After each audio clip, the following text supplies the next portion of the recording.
Key takeaways 1. Tribal culture appeals to human beings on a deeply ingrained level.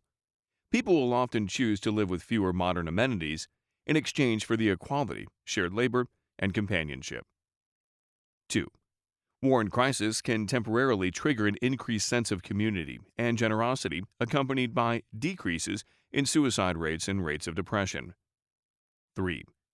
Men and women differ in the ways they respond to crises, with men more often committing heroics to save women and children, and women being moved by empathy to meet others' emotional needs.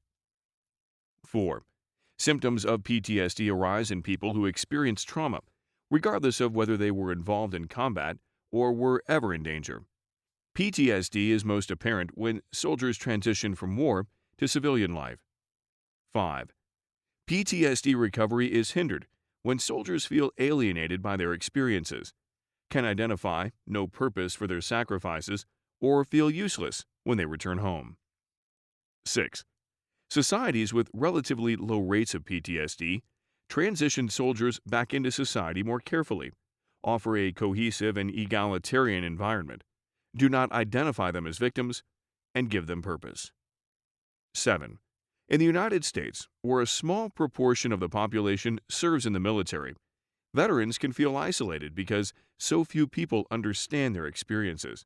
Divisive rhetoric and unpunished greed prevent them from identifying with the people for whom they fought. 8. Veterans, most of all, need ways to share their emotional burdens with civilians, should feel like part of a united community, and should see that people who take advantage of the system are held accountable.